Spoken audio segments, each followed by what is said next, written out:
చేసుకుంటున్నాను, నేను ప్రశాంతమైన లైఫ్ ని మీ దగ్గర నేను అమర్చుకుంటాను ప్రభువా అని చెప్పి నువ్వు చెప్పాలి. దేవునికి స్తోత్రం. హల్లెలూయా. ఎక్కువ సమయము మనుషులతో గడపట కంటే దేవునితో గడపాలి. మనుషులు నమ్ముట కంటే దేవుని నమ్ముట శ్రేష్టం అన్నాడు కీర్తనకారుడు. దేవుని స్తోత్రం. హల్లెలూయా. రాజులు నమ్ముట కంటే యెహోవాను ఆశ్రయించుట శ్రేష్టము అని అన్నాడు. దేవుని నామానికి మహిమ కలుగును గాక. హల్లెలూయా. హల్లెలూయా. గట్టిగా రావాలి, గట్టిగా హల్లెలూయా. స్తోత్రం. ఎవరిని నమ్మాలి? మనుష్యులు నమ్ముట కంటే దేవుణ్ణి నమ్ముటే శ్రేష్టమైన దానిని నువ్వు ఎంచుకున్నావని అది అర్థం. దేవుడి పక్కన పెడేసి లేని వైపు ఎత్తుకులాడుతావు, దేవుడు. అసలు నువ్వు ఉపవాసము దేవునికి చాలా చక్కగా నువ్వు చూపిస్తే దేవుడు నీ దగ్గర చాలా చక్కగా నీకు కూడా ఆయన జీవితాన్ని చూపిస్తాడు. దేవుని నామమున మహిమ కలుగును గాక. హల్లెలూయా. హల్లెలూయా. హల్లెలూయా. హల్లెలూయా. నీ జీవితాన్ని దేవుడికి గిఫ్ట్ గా వేసే, నీ జీవితాన్ని దేవుడికి కానుకగా ఇచ్చే. ఏమి ఇవ్వాలి? జీవితాన్ని కానుకగా ఇచ్చేయడమే. ఎందుకండి భూమి మీద పుట్టి పెరిగి పెద్ద ఎందుకు? దేనికోసం? దేనికోసం ఈ జీవితం? దేనికోసం? ఈ మనుషుల కోసమా? ఈ మనుషుల కోసమా? ఇలాంటి వారి కోసమా? క్రూరత్వాలతో ఉన్న వారి కోసం అండి ఈ బ్రతుకు? ఎవరి కోసం అండి? ఆయన సృష్టించుకున్నాడు. ఆయన ఎందుకు నిర్మించుకున్నాడంటే ఆయన కొరకు. దేవుని నామానికి మహిమ కలుగును గాక. హల్లెలూయా. హల్లెలూయా. దేవుని ప్రియమైనటువంటి బిడ్డ, ఇదిగో ఉపవాసం అండి. ఎవరికి చెప్పాలి? దేవునికి. దేవుని దగ్గర ఆజ్ఞాపించండి. దేవుని దగ్గర ఆయన ఆజ్ఞాపించగలగాలి. ప్రభువా, నీ ఆజ్ఞ ప్రకారంగా నేను బ్రతుకుతున్నాను. నాకేదైనా సమస్య ఉంటే నేను విజ్ఞాపన చేస్తున్నాను, నీ దగ్గర విజ్ఞాపిస్తున్నాను.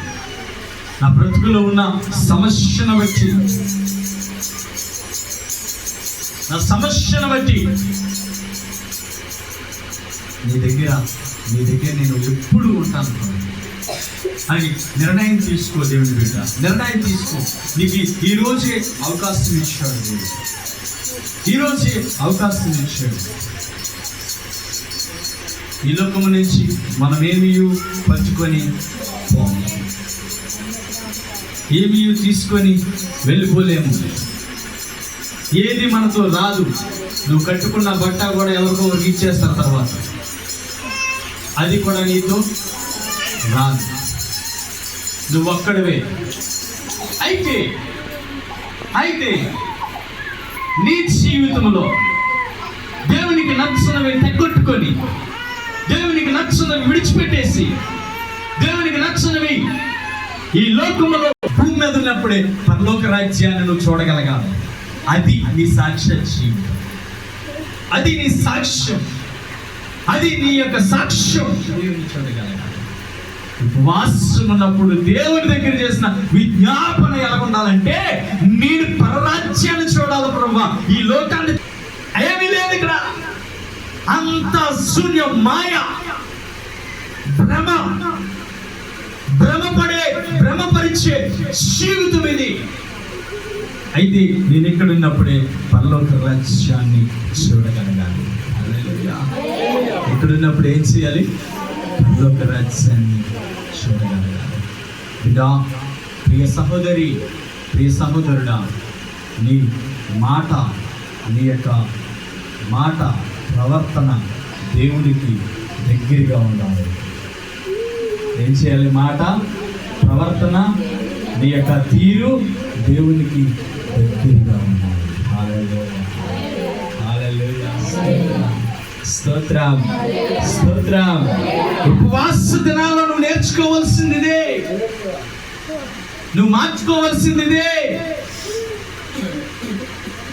నువ్వు ఎవరికి దగ్గర అవ్వాలనుకుంటున్నావు? You decide. నువ్వే తేల్చుకో. నువ్వు ఎవరికి దగ్గరగా ఉండాలని అనుకుంటున్నావో. ఈ లోకంలో చాలా ఇష్టాలు ఉంటాయి మనకు. కాలేజీకి వెళ్తున్న పిల్లల మీద చాలా ప్రభావం పడుతూ ఉంటుంది. నేను పలానోళ్ళకి దగ్గర అయితే బాగున్నాయి, పలానోళ్ళు బాగా చదువుతున్నారు వాళ్ళకి దగ్గర అయితే బాగున్నాయి, వీళ్ళకి దగ్గర అయితే బాగున్నాయి, వీళ్ళ దగ్గరగా ఉంటే బాగున్నాయి, వాళ్ళకి దగ్గరగా ఉంటే బాగున్నాయి, వాళ్ళకి దగ్గర అయితే నా జీవితం బాగుంటుందేమో అని అనుకుంటా. కానీ బాగోదు. చెప్పండి, బాగుంటుందా?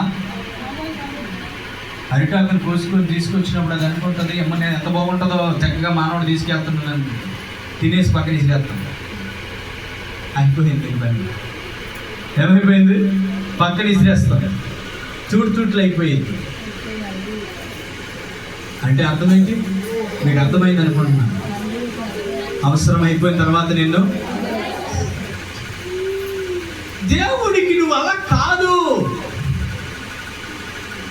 హల్లెలూయా. దేవుడికి నువ్వు అలా కాదు. నీ అవసరం కోసం ఆయన నిన్ను దగ్గరికి తీసుకోడు.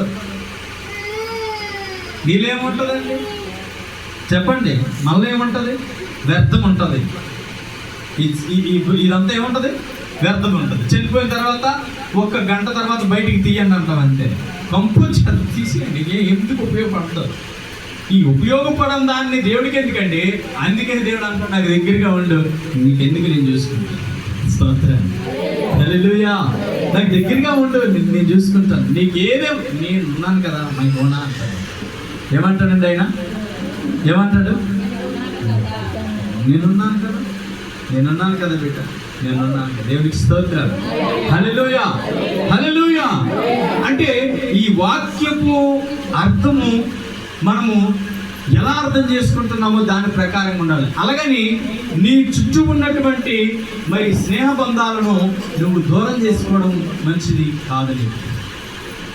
కాదు. మరి ముఖ్యంగా భార్యాభర్తలైనటువంటి వారికి నేను చెప్తున్నాను విషయం చాలా ప్రాముఖ్యమైన విషయం. నీ ఇంటిలో గలిబిలి సాయంకాలం వచ్చి పొద్దున్న ఏమైపోవాలి? ఉండకూడదు. సాయంకాలం వచ్చినటువంటి గొడవ ఉదయం గది సమాధానపరచబడాలి. ఎప్పుడైతే నువ్వు గ్యాప్ ఇచ్చావో గ్యాప్గానే వెళ్ళిపోయింది. నీ భర్తకి లేక నీ భార్యకి గొడవ పడ్డ తర్వాత